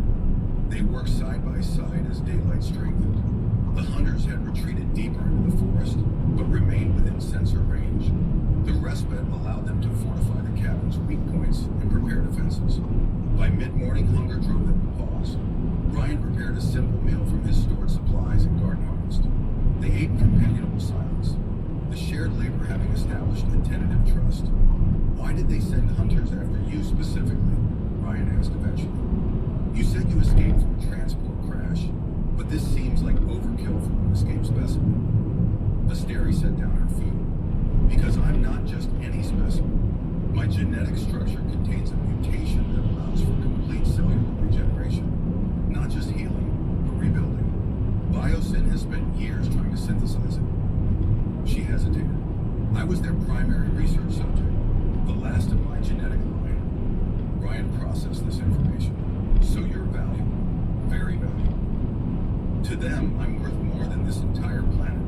She met his eyes directly. That's why the hunters won't stop. That's why Biosyn won't stop. A new realization dawned on Ryan. If you're that valuable, they're not just sending hunters. They'll send retrieval teams. Military grade. Astrid nodded grimly. It's only a matter of time. Ryan let out a low whistle. Well, shit. You really know how to complicate a guy's quiet exile. To his surprise, Asteri laughed. A genuine sound that transformed her face. You're handling it remarkably well. Most men would have thrown me to the hunters by now. Most men haven't seen what corporations do to valuable specimens, Ryan replied darkly. Then attempting to lighten the mood, he added, besides, it's been 3 years since I've had company that wasn't trying to sting, bite, or poison me. Makes for a nice change. Is that all I am? A change of pace? Asteri raised an eyebrow, a teasing note entering her voice for the first time. Ryan found himself momentarily thrown by the shift in her demeanor. You're also handy with circuit boards, which puts you ahead of the poisonous fauna. High praise indeed. She smiled, and Ryan became acutely aware of how close they were sitting at a small table. He cleared his throat and stood, gathering the dishes. We should finish those defenses. Daylight won't last forever. Asteri watched him with amusement. Are you always this businesslike, or is it just around alien women? I'm businesslike around anyone who brings deadly bioweapons to my doorstep, Ryan countered. but couldn't keep a slight smile from his face.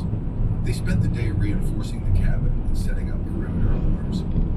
Ryan showed Asteri his small garden plot, protected by a force field that deterred the more aggressive local fauna. She examined his cultivated plants with genuine interest, identifying several that had counterparts in her lost world. As they worked, Asteri shared more about Lyrian culture, their advanced understanding of genetic science, their harmonious integration with their environment, their arts and music. Ryan found himself increasingly fascinated by her descriptions of a civilization that had achieved balance between technology and nature.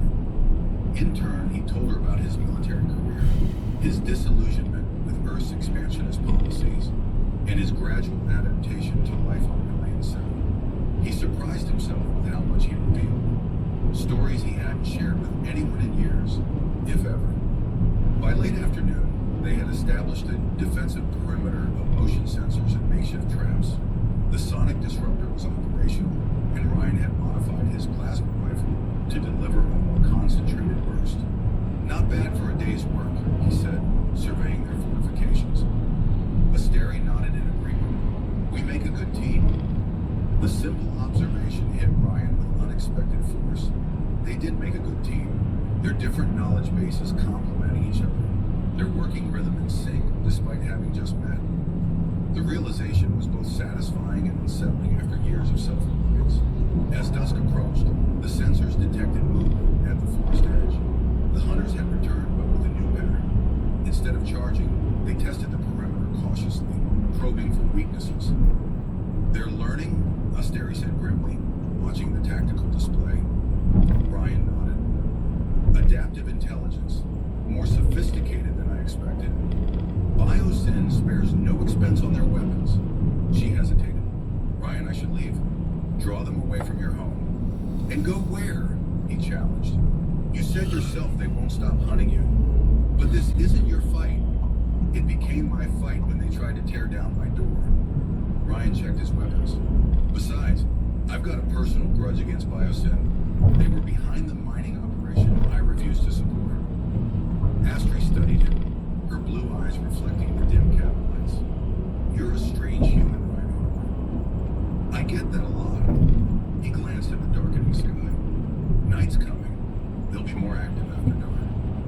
As if on cue, one of the hunters let out a bellowing roar that echoed through the forest. The sound was answered by its partner, creating a disorienting stereo effect.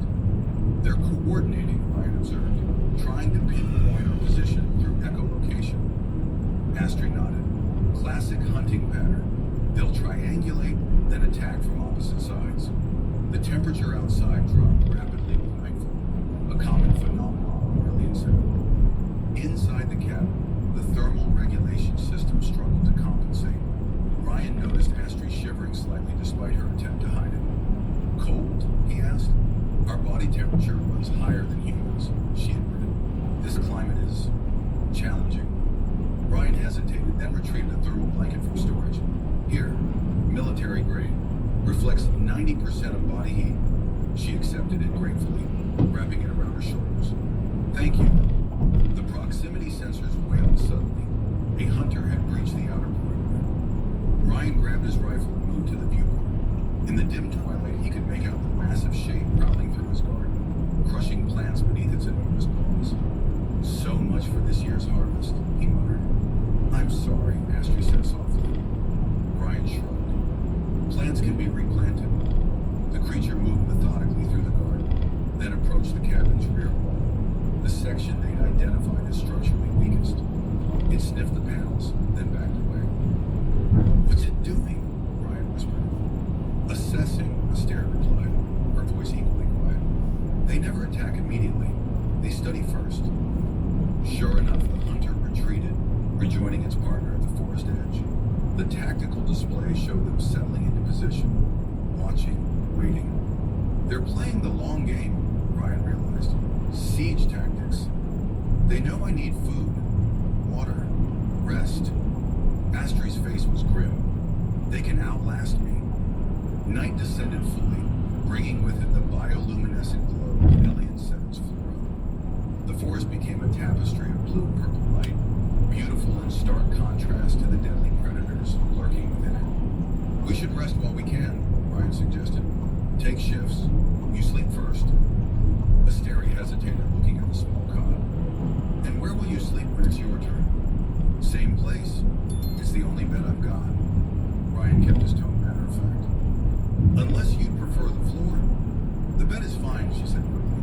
just didn't want to impose.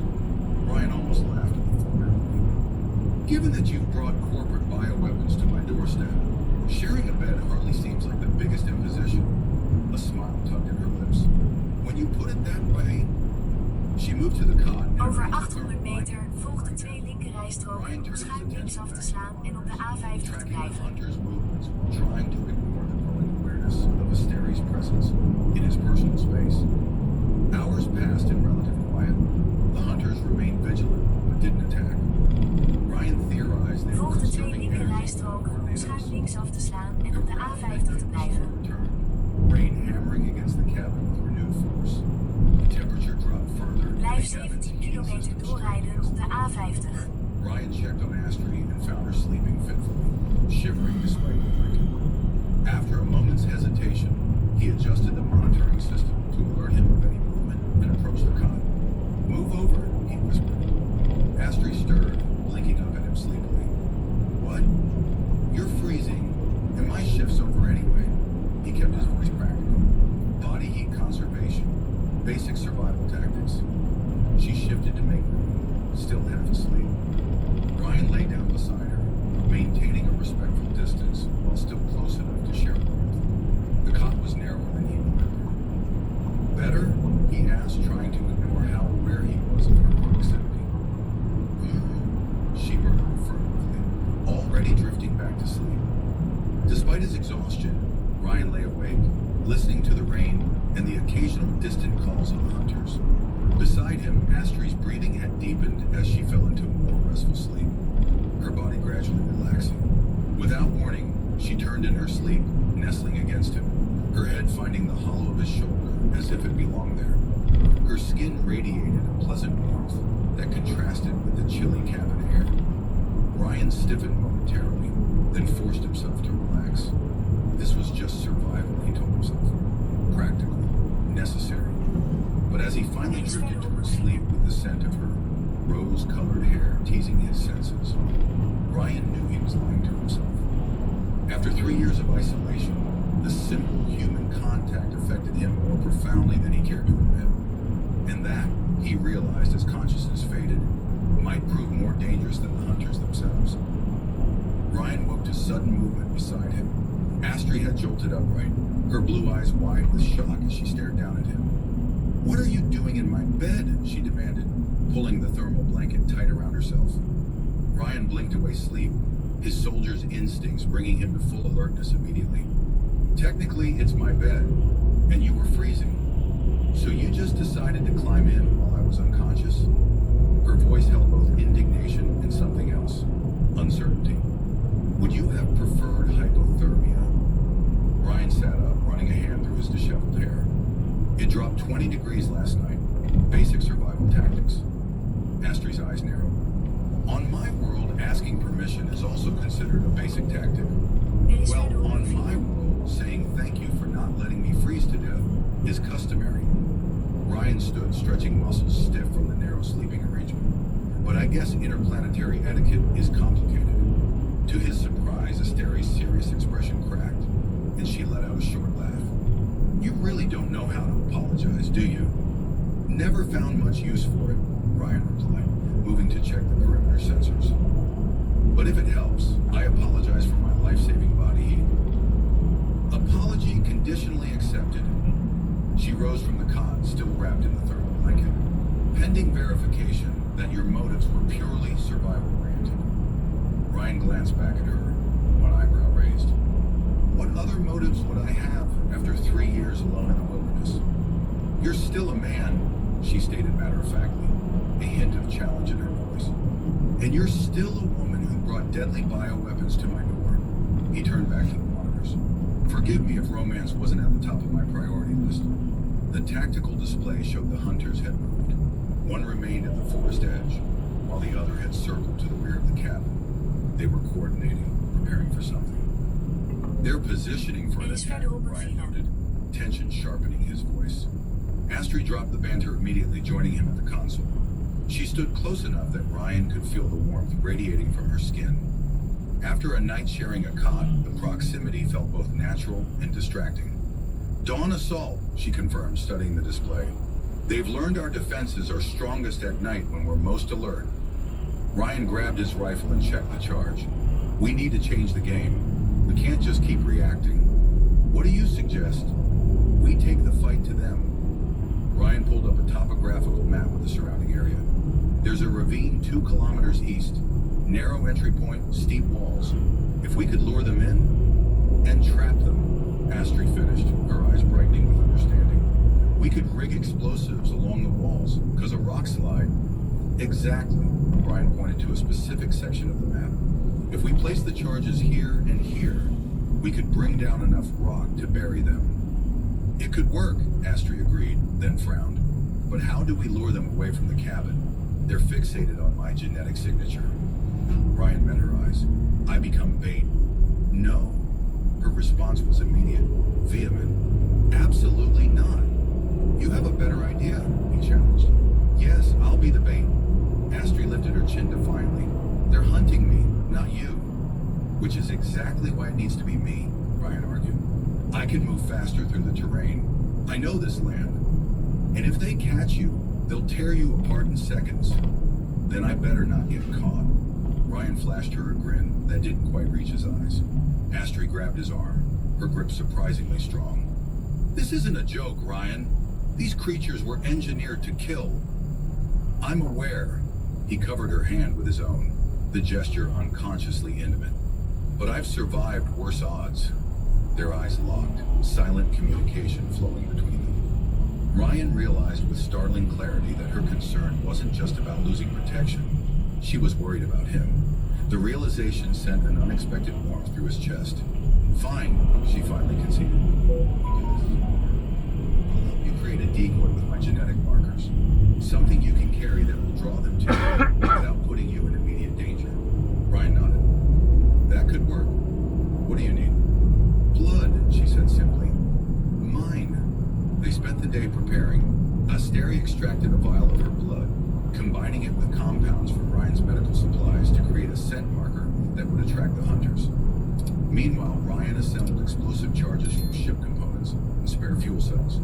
As they worked side by side, the easy rapport between them deepened. Ryan found himself sharing stories he hadn't told anyone, about missions gone wrong, comrades lost, the day he decided the colonial fleet no longer deserved his loyalty. You gave up everything, Asteri observed as she sealed the decoy device. Your career, your society, your connections to other humans. Ryan shrugged. Didn't feel like much of a sacrifice at the time. Just felt necessary. No regrets. He paused in his work, considering. Sometimes I miss certain conveniences. Hot showers that last longer than 2 minutes. Decent coffee. He smiled wryly. Conversation. Is that why you're so talkative now? Astrid teased. 3 years of pent-up chatter? Must be. Ryan affixed a detonator to one of the charges. Lucky you getting the full Ryan Harper experience. Lucky indeed. Her tone shifted, becoming more serious. You know, most humans I've encountered view my kind of specimens. Test subjects. You're the first to treat me as equal. Ryan looked up, meeting her gaze. Maybe that says more about the humans you've met than about me. Perhaps. She held his eyes a moment longer than necessary before returning to her work. Or perhaps you're simply extraordinary. The compliment hung in the air between them, neither acknowledging its weight as they continued their preparations. By evening, they had assembled everything for their plan. The explosive charges were packed and ready. The genetic decoy was functioning. Ryan had prepared a backpack with essential supplies, including the EMP grenade as a last resort. Outside, the hunters had grown restless. They circled the cabin with increasing frequency, testing different sections of the wall. One had begun digging at the foundation, a worrying new tactic. They're getting smarter, Ryan observed grimly. We need to move before they find a way in. Tomorrow at dawn, Asteri agreed. The ravine is 2 kilometers away. You'll need to move quickly. I can handle it. Ryan checked his weapons one final time before setting them aside. You remember the plan? Once I've drawn them away, you fortify the cabin. If I don't come back, you'll come back. Her interruption was firm, brooking no argument. Ryan studied her face, the determined intensity in her blue eyes. What if I don't? Then I'll come find you, she replied simply, and kill anything that hurt you. A laugh escaped him, genuine, unexpected. You know, for a woman on the run, you're surprisingly intimidating. A necessary skill when you're being hunted. Her expression softened slightly. But I preferred not to need it with you. Something shifted between them then, an acknowledgement of the connection that had formed so rapidly. 3 days ago, they had been strangers. Now they were risking their lives for each other. You should eat, Ryan said, breaking the moment. We both should. Tomorrow will be demanding. They shared a simple meal, rationing carefully. Their supplies would last another week at most. Another reason their plan couldn't wait. After eating, they fell into companionable silence. Ryan checked and rechecked his equipment while Asteri monitored the hunter's movements. Outside, twin moons rose over the forest, bathing the bioluminescent flora in silvery light. It's beautiful, Asteri murmured, gazing out the viewport. Even with death lurking out there, this world has such beauty. Ryan joined her, standing closer than necessary. That's what I first noticed when I crashed here. The contrast. Everything beautiful is dangerous. Everything dangerous has its own beauty. Like us? She turned to face him, her violet skin luminous in the moonlight filtering Over through the 3 viewport. kilometer volgt The de question tweede hung between rijstrook bij het them, knooppunt loaded with Waalwijk meaning. op de borden Ryan found A59 himself en staring at her lips, 429 the richting memory of her Oost-West body volgt. pressed against his in sleep still vivid. Asteri, he began, but was cut off by a violent impact against the cabin wall. Both hunters had charged simultaneously from different directions. The structure shuddered but held. Alarms blared as stress readings spiked across multiple panels. They're coordinating a final assault, Asteri said, tension evident in her voice. They know we're planning something. Ryan moved quickly to reinforce the weakening panels. How could they know that? They're engineered to read patterns, anticipate strategies. Asteri helped him brace his support against the wall. We need to accelerate our timeline. Another impact rocked the cabin, stronger than before. A hairline crack appeared in one of the rear panels. Damn it, Ryan ordered. At this rate, they'll be through before dawn. Then we go now, Astrid decided, her voice steady despite the fear evident in her eyes. Under cover of darkness. Ryan hesitated. Night operations were riskier, but she was right. They were out of time. Gear up, he ordered, grabbing his pack of weapons. We leave in 5 minutes. They moved with military efficiency, gathering only essential Over equipment. 800 As meter Ryan volgt de secured the tweede last explosive rijstrook bij charge het in his pack, knooppunt Waalwijk Asteri grabbed his op de arm. A59 Ryan, she said quietly, richting if something goes wrong, it won't. He covered her hand with his own. But if it does, she stepped closer, her eyes intense. I want you to know that meeting you, even under these circumstances, has been significant to me. Ryan felt his heart hammering against his ribs. 3 years of isolation had dulled many of his emotional responses, but her words cut through all his defenses. You've been pretty significant to me too, he admitted, his voice rougher than intended. Even if you did bring deadly bioweapons to my doorstep, a smile touched her lips. You're never going to let me forget that, are you? Not a chance. Before he could reconsider, Ryan leaned forward and pressed his lips to hers. The kiss was brief, but electric. Asteri stiffened in surprise, then softened against him, her hand coming up to rest against his chest. When they separated, both were slightly breathless. For luck, Ryan explained, trying to sound casual despite the thunder of his pulse. Asteri touched her lips, a mixture of wonder and amusement in her eyes. Human customs are fascinating. Another impact shook the cabin, breaking the moment. A warning light flashed on the console, structural integrity failing on the east wall. Time to go, Ryan said grimly. They exited through the emergency tunnel Ryan had constructed beneath the cabin floor.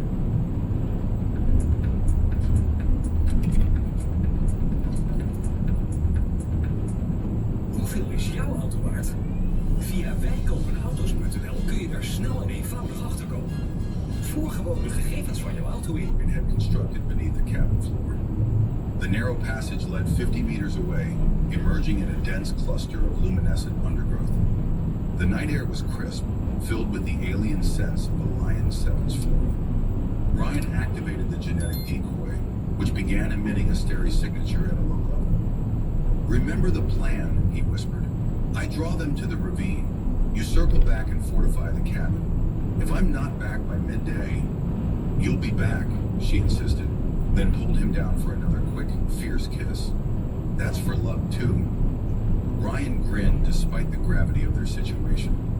"I could get used to human-alien customs exchange." "Focus, Harper." But she was smiling too. They separated, Ryan heading east toward the ravine, while Asteri circled back toward the cabin.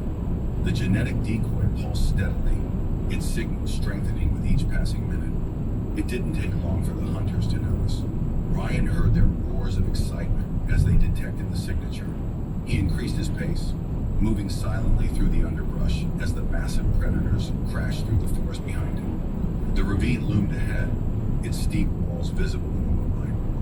Ryan reached the narrow entrance and began positioning charges, working quickly but methodically. The hunters' roars grew closer. They were tracking him efficiently, but not yet at visual range.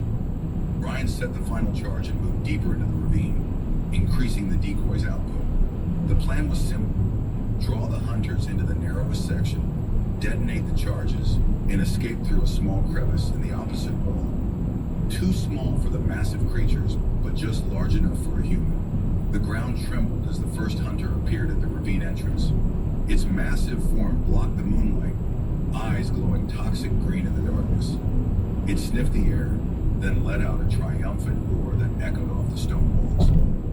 "That's right," Ryan muttered. "Follow the breadcrumbs." The creature stalked forward, its partner close behind. They moved with eerie coordination, one high along the ravine wall, the other on the ground.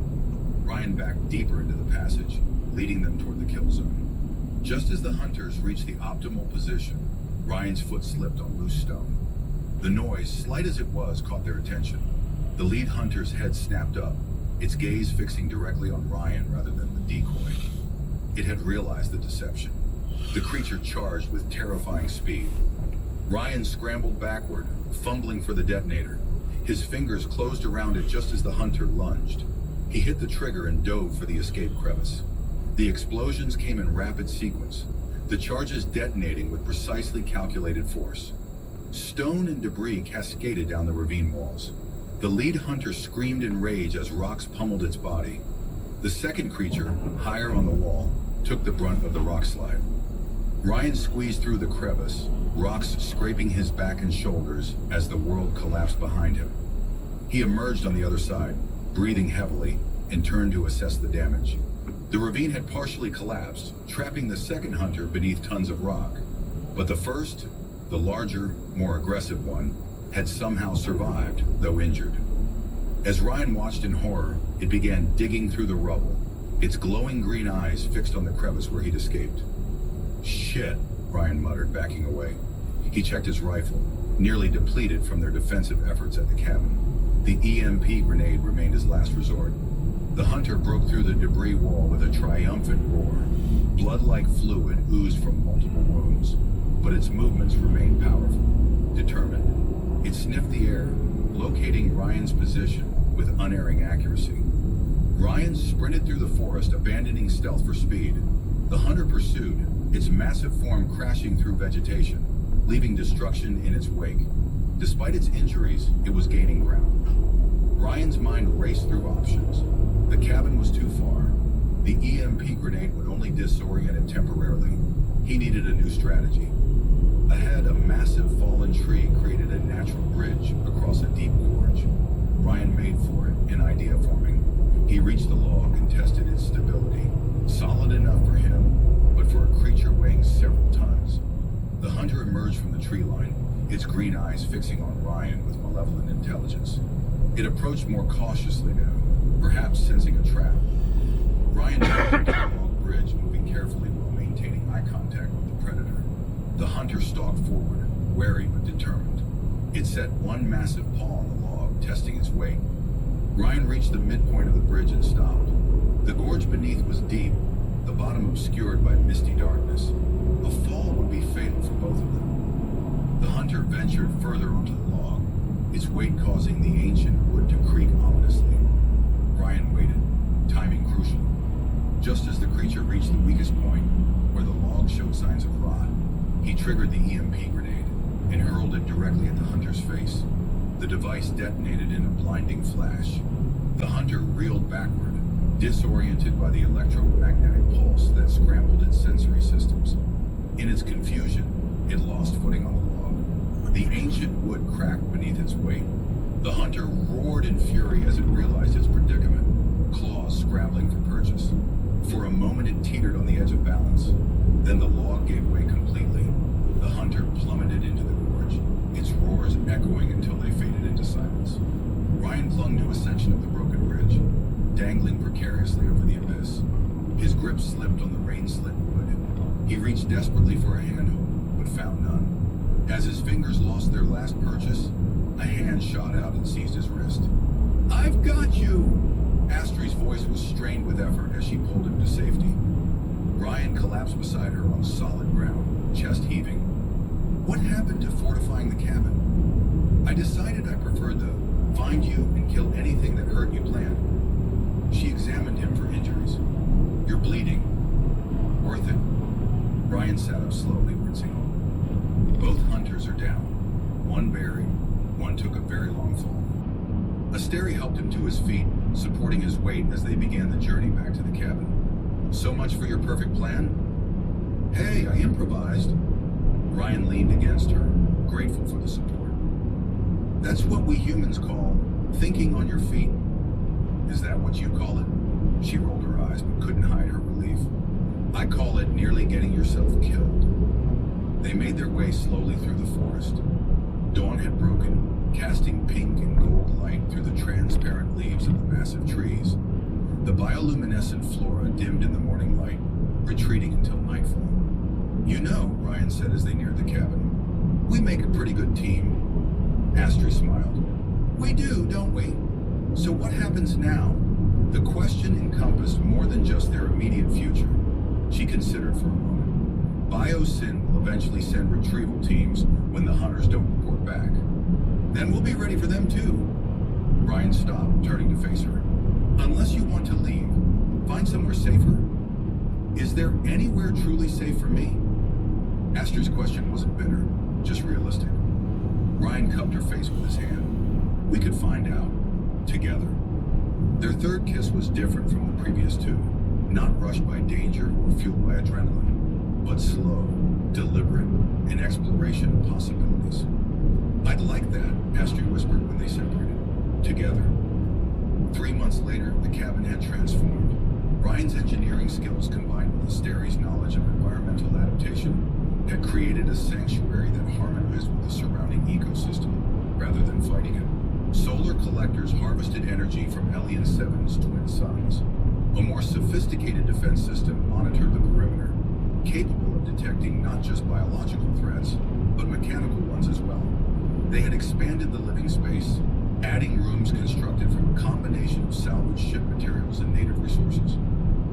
BioSyn had indeed sent retrieval teams, twice. Both had retreated after encountering the defenses Ryan and Asteri had repaired. The corporation had apparently decided the cost of recovery exceeded the potential benefit, at least for now. On this particular evening, they sat on the newly constructed Over 10 bridge, kilometer watching as volgt de twin rechte moons rose over the rijstrook naar bioluminescent forest. A54 te nemen. The landscape glowed with ethereal beauty, the dangers it contained balanced by its wonders. "I've been thinking," Ryan said, his arm around Asteri's shoulders, "about exploring beyond our immediate territory. There's an entire continent we know nothing about to the south. Planning an expedition?" Asteri leaned against him, her head fitting perfectly in the hollow of his shoulder. "More like an extended honeymoon." Ryan grinned as she looked up in surprise. "What? Too soon to joke about interspecies marriage? Just unexpected?" Astri's laugh was light, especially from a man who once claimed romance wasn't on his priority list. Lists can be reordered. Ryan kissed her forehead. "Besides, who better to face the unknown with than the woman who brought deadly bioweapons to my door and then saved my life? You're never going to let me forget that, are you?" "Not a chance." Ryan's expression grew more serious. "I spent 3 years alone, convinced isolation was preferable to the mess of human connection. Then you showed up and proved me wrong in about 3 days. It was mutual, Astrid admitted. I'd lost faith in humanity until I met you. They fell into comfortable silence, watching as the forest came Over alive with 800 nocturnal meter activity. volgden twee rechte Glowing rijstroken om insects de danced afrit between luminescent A59 te plants. nemen richting In the distance, E25 harmless Oost. herbivores grazed on phosphorescent moss. So, Asteri said eventually, this expedition to the south, when do we leave? Ryan smiled. Whenever we're ready. What had begun as a desperate plea for refuge had evolved into something neither of them had expected to find in the far reaches of space. Not just survival, but a genuine partnership, a shared future, a home, and in a universe that had shown them both its darkest Over aspects. 3 kilometer That was the volgden most twee rechte surprising rijstroken discovery. bij het knooppunt Empel om de borden Waalwijk richting Ring Noord A59 te volgen. The government-issued Varelian integration manual landed in Holden Rikers recycling bin.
Over 800 meter volgden twee rechte rijstroken bij het knooppunt Empel om de borden Waalwijk richting Ring Noord A59 te volgen.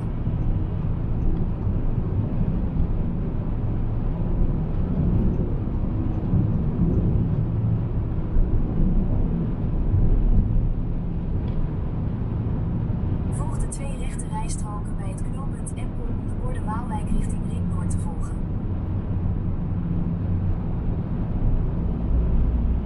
Blijf 21 kilometer doorrijden.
Over 3 kilometer volgt de rechte rijstrook om afrit 37 te nemen naar de Sprangkapelle richting N261 Waalwijk.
Over 800 meter volgt de rechte rijstrook om afrit 37 te nemen naar de Sprangkapelle richting N261 Waalwijk.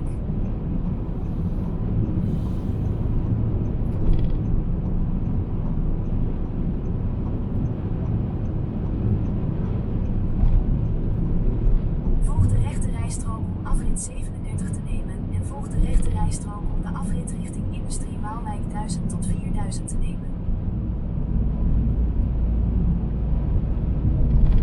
Volg de rechte rijstrook om de afrit richting Industrie Waalwijk 1000 tot 4000 te nemen.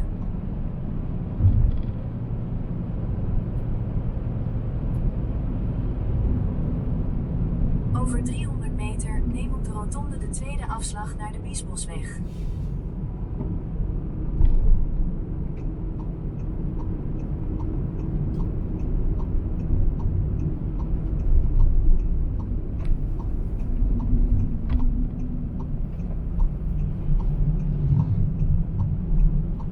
Verlaat de rotonde naar de Biesbosweg.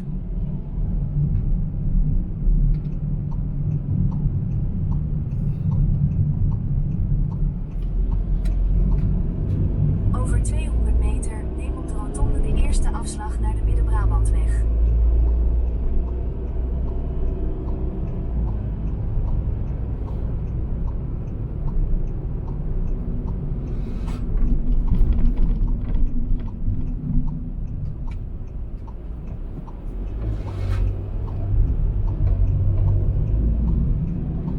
Verlaat de rotonde naar de Midden-Brabantweg en sla rechtsaf naar de Spuiweg.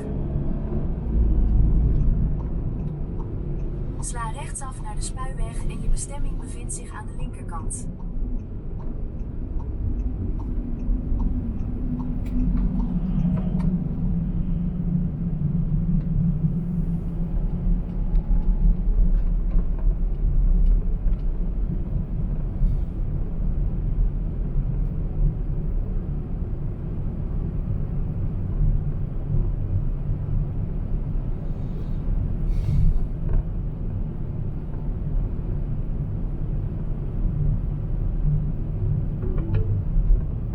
Je bestemming bevindt zich aan de linkerkant.